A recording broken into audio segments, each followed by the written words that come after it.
If you're struggling to finish a rear naked choke, try out this option. Let me know how it goes.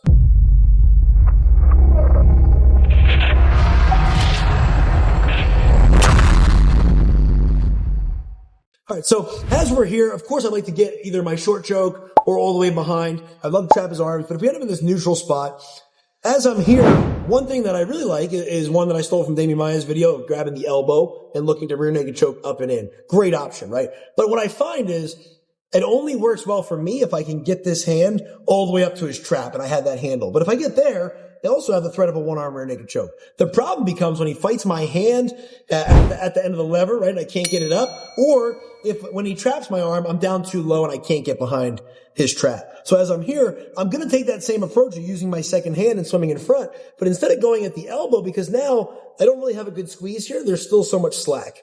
I'm going to lift and start to swim my hand under my elbow and start hunting for his other side trap. All right, so as I'm here, I'm going to look to grab through and start working it up. Now, all I'm going to look to do is let him have the hand that he wants, but I'm going to use it the same way when we kind of start the car with our thumb under the chin. I'm going to use my forearm that way. So as I'm here and he starts to fight for it, I'll hide my hand underneath so there's no hand to grab. I'm going to lift and now pummel across the other hand.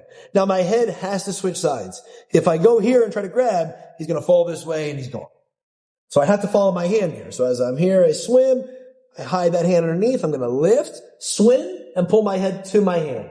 Now I have my option to go the Damien Maia finish. I can stay on my elbow and squeeze, right? Or I can wrestle back from my short choke to my rear naked choke. But what it does is secures my bottom hand in a way where he can't hand fight it as well. So one more time, as I'm here and he gets that hand or just has 2-on-1 on the wrist and I can't climb, right? I'm not on his trap how I want to be. I'm going to swim this one over, find my elbow, but I'm going to lift and hide my hand under the elbow. I'm going to start digging this hand. Sometimes I'll even swim it inside the crook of my elbow. But as I'm here, I want to use this top hand now to lift one way and swim my other hand through. My head has to switch, and now I can lock my hands with my chin over top, so it should be a lot harder to hand fight. I can progress to my rear naked choke, and now we've successfully hidden our hands in the process without having to hand fight back and forth over and over again. Check it out. Let me know what you think.